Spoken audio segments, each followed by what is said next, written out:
버가모 교회의 사자에게 편지하라. 좌우에 날선 검을 가지신 이가 이르시되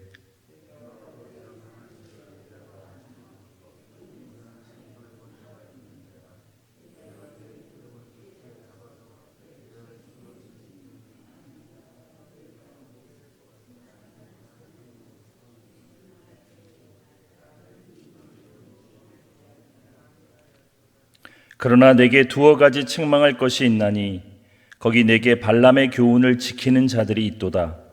발람이 발락을 가리켜 이스라엘 자손 앞에 걸림돌을 놓아 우상의 제물을 먹게 하였고 또 행음하게 하였느니라.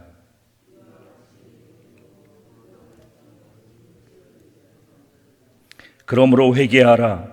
그리하지 아니하면 내가 내게 속히 가서 내 입의 검으로 그들과 싸우리라. 귀 있는 자는 성령이 교회들에게 하시는 말씀을 들을지어다.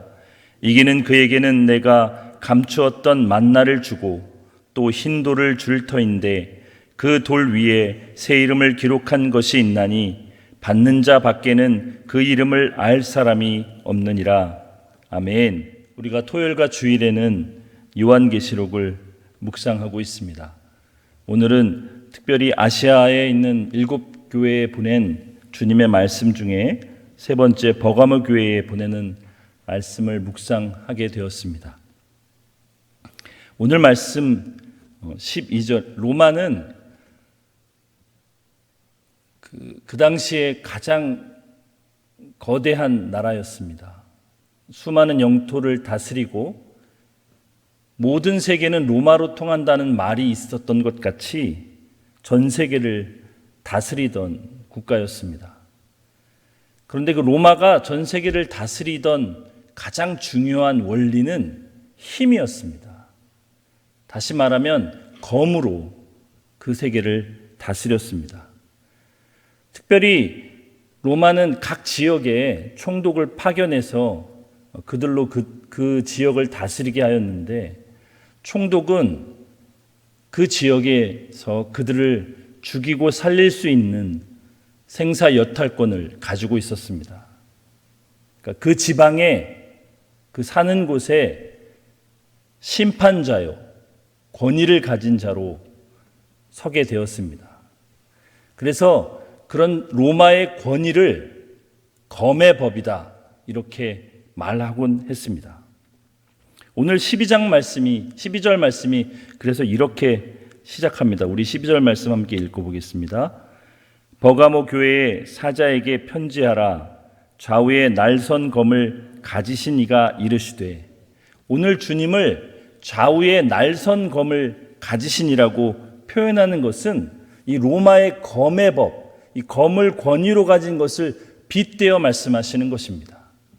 이 세상을 심판하고 이 세상의 진정한 권위를 누가 가지고 있느냐라고 주님 선포하고 있는 것입니다. 세상의 모든 사람들이 그 지역에 사는 로마의 지배하에 있는 사람들이 로마가 가진 그 삶과 죽음을 가르는 그 권위에 어쩔 수 없이 복종하고 살아갔던 것 같이 이 세상을 살아가는 우리 교회는 주님 앞에 어떻게 살아가야 할 것인가에 대한 물음으로 시작하는 것입니다. 우리 13절 말씀 한번 보겠습니다. 함께 읽겠습니다. 내가 어디에 사는지를 내가 아노니 거기는 사단의 권자가 있는 데라. 내가 내 이름을 굳게 잡아서 내 충성된 증인 안디바가 너희 가운데 곧 사탄이 사는 곳에서 죽임을 당할 때에도 나를 믿는 믿음을 저버리지 아니하였도다. 이 버가모 교회는 특별히 이 지방은 굉장히 음행하는 곳이었습니다. 다시 말하면 수많은 우상의 신전이 있던 곳이었습니다. 특별히 이 지역에서는 여러분과 제가 많이 들어본 제우스 신전이 가장 크고 또 그런 그리스 시대에 섬겼던 수많은 신들을 그 신전을 만들어 놓고 섬기던 곳이었습니다. 신전을 만들어 놓고 우상을 섬기는 것이 무엇이 문제가 되는가 하면 그 신전마다 그 신전을 관리하고 그 제사를 집행하는 그 사제들이 있었는데 그 사제들은 대부분 창기였습니다. 그래서 사람들이 신전에 가서 그 신을 섬긴다는 것은 그 신전에게 제물을 바치고 음식을 바치고 거기서 먹고 마시고 그 사제들과 음행하는 것으로 그들이 종교 생활을 하는 것을 당연히 여겼습니다. 그러니 그 한복판에 그렇게 발달된 우상의 신전들이 많은 곳에 있는 버가모 교회는 날마다 그러한 위협과 도전 앞에 직면할 수밖에 없었습니다. 주님은 그래서 그 지역을 사탄의 권자가 있는 곳이라고 표현합니다. 그런데 버가모 교회는 예수 그리스도를 따르는 그 충성과 믿음을 지키기 위해서 그들의 목숨을 걸고 그들의 신앙을 지켜냅니다.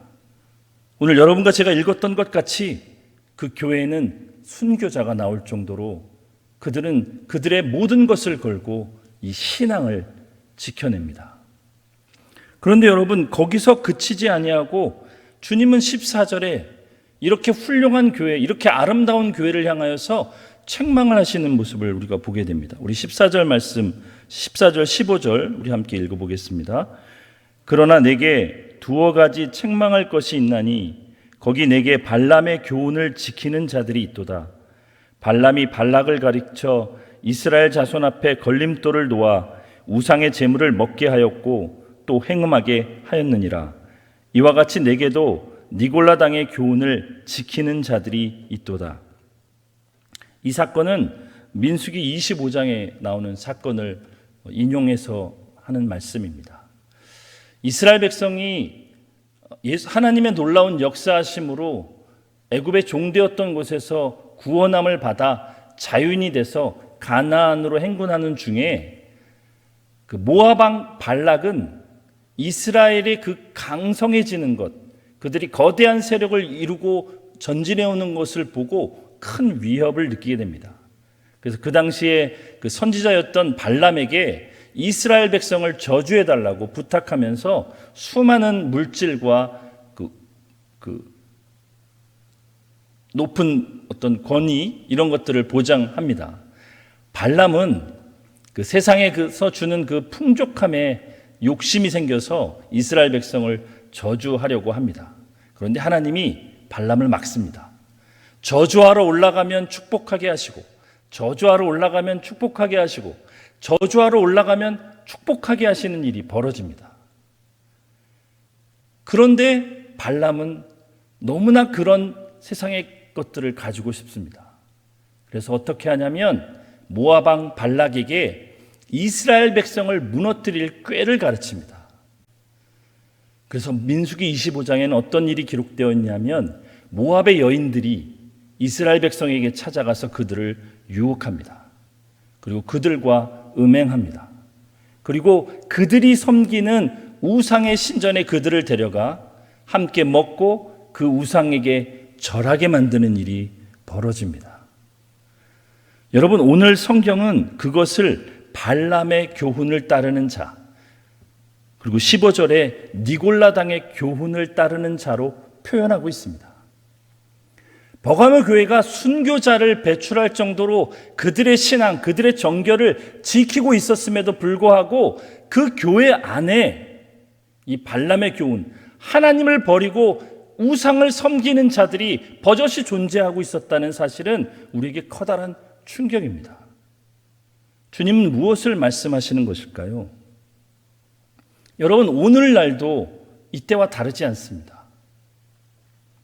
오늘날도 우리가 교회를 조금만 벗어나 보면 이 세상은 우리가 편하고 안락하게 우리의 신앙을 고백하고 예배하고 기도하고 찬양하는 이곳과는 전혀 다른 분위기입니다.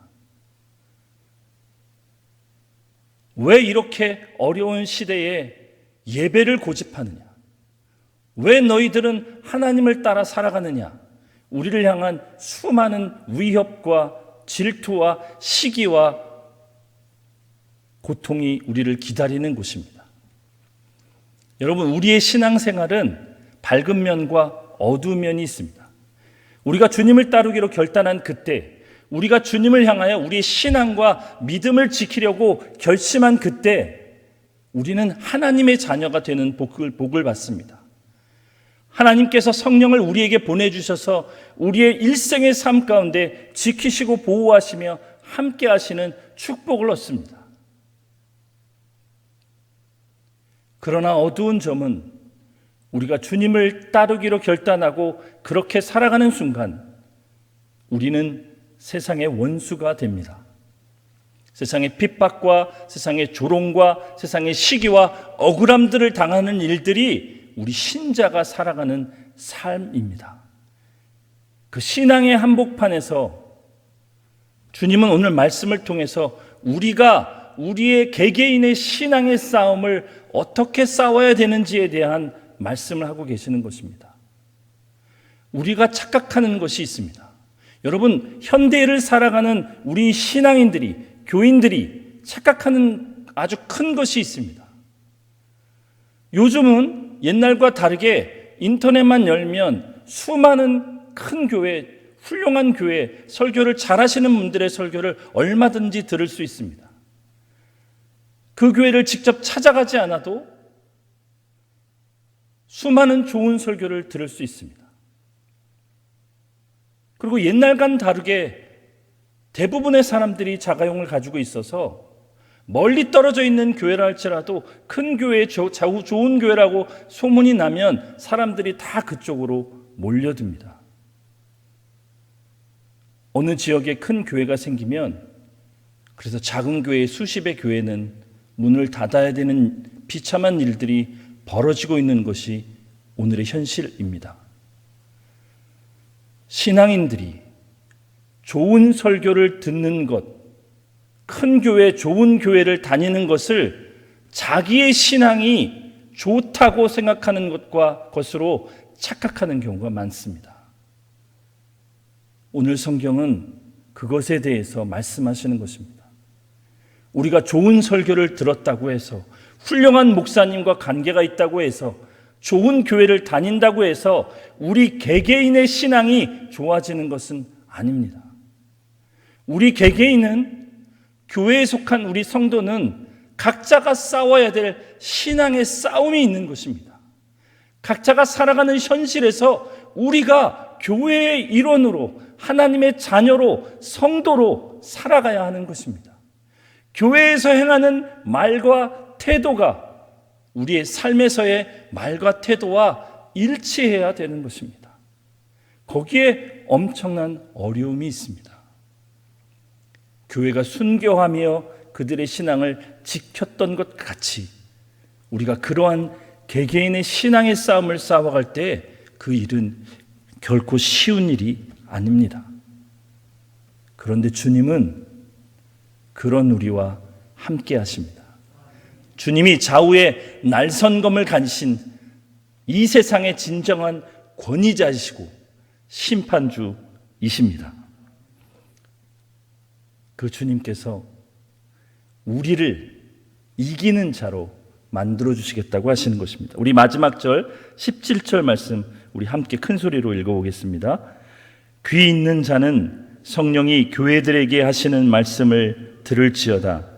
이기는 그에게는 내가 감추었던 만나를 주고 또 흰 돌을 줄 터인데 그 돌 위에 새 이름을 기록한 것이 있나니 받는 자 밖에는 그 이름을 알 사람이 없느니라. 여러분, 제가 말씀드렸듯이 이기는 자라는 말은 꼭 이겨야만 준다는 말이 아니라 우리는 주님으로 인해서 이길 수밖에 없는 자라는 뜻입니다. 다시 말하면 하나님의 성도인 된 우리에게 주님께서 이러한 상급, 이러한 좋은 것을 준비해 놓았으니 너희는 너희의 모든 것을 다해서 이 신앙의 싸움을 이겨나가거라 하는 격려의 말씀입니다. 무엇을 주시냐면 감추었던 만나를 주십니다. 이스라엘 백성이 구원을 얻고 출애굽을 할 때 하늘에서 내려오는 한 번도 본 적이 없는 만나를 먹고 그들의 생명이 이어졌습니다. 그런데 감추었던 만나는 이 세상에서 볼 수 없는 주님의 나라에서만 경험할 수 있는 그 만나를 주신다는 것이기에 하나님 나라에서 얻게 될 영생을 의미합니다. 그리고 흰 돌을 주신답니다. 이 흰 돌이라는 것은 깨끗하고 흠없고 거룩한 새로운 것을 말합니다. 거기에 새 이름을 써주십니다. 이것은 우리 성도가 하나님 앞에 거룩하고 흠없고 온전한 사람이 되어서 주님의 나라에서 우리가 싸웠던 그 모든 것이 비록 우리 현실의 삶에서는 실패하기도 하고 좌절하기도 하고 너무 힘들어 하나님 앞에 울부짖기도 하지만 주님의 나라에 우리가 가게 되는 그날 우리는 온전한 자가 되어 완성된 자가 되어 주님의 나라에서 새로운 이름을 받게 되는 새 피조물이 되는 것입니다. 사랑하는 여러분, 우리가 매일매일의 삶을 이 약속의 말씀을 힘입어 잘 싸우는 저와 여러분이 되시기를 예수님의 이름으로 축복합니다. 기도하겠습니다. 사랑하는 하나님 아버지, 우리가 매일의 삶이 신앙의 싸움을 싸우는 삶임을 잊을 때가 많이 있습니다. 사랑하는 가족들과 사랑하는 지체들과 또 삶의 안락함 때문에 우리가 싸워야 될 현장이 우리의 삶임을 잊을 때가 많이 있습니다. 이것은 괜찮겠지라고 생각하는 사소하고 적은 것에 사단이 올무를 놓아 우리를 넘어뜨린다는 사실을 잊어버릴 때가 있습니다. 큰 것은 지키고 중요한 것은 잘 지켰는데 사소한 것에서 걸려 넘어져 많은 아픔과 시험과 고통에 빠졌던 일이 얼마나 많은지요. 하나님, 오늘 이 말씀을 기억하고 우리의 삶의 현장이 사단의 권자가 있는 곳임을 기억하며 그 속에서 우리가 각자 개인의 신앙의 싸움을 잘 싸울 수 있도록 우리에게 힘 주옵소서. 하나님, 우리의 힘과 능력으로는 이 싸움을 결코 이길 수 없음을 주님께 겸손히 고백합니다. 주의 성령께서 우리 한 사람 한 사람을 도와주셔서 신자답게 주의 구별된 성도답게 그 싸움을 승리로 살아가도록 지켜주옵소서. 그러나 우리가 비록 실수하고 실패할지라도 낙심치 않게 하시고 주의 약속의 말씀을 기억하며 다시 일어나 그 싸움 싸워갈 수 있는 하나님의 사람들 되게 하여 주옵소서. 하나님, 특별히 오늘 주일입니다. 다시 한번 우리가 주의 말씀 앞에 서서 우리의 신앙의 삶과 우리 개개인의 신앙을 점검하고 돌아보는 날입니다. 주의 임재를 경험하고 하나님께 한 주간의 삶에 대한 감사와 찬양을 올려드리는 날입니다. 하나님, 우리 예배를 기억하여 주시고 함께하여 주시고 복으로 임하여 주옵소서. 예수님의 이름으로 기도합니다. 아멘.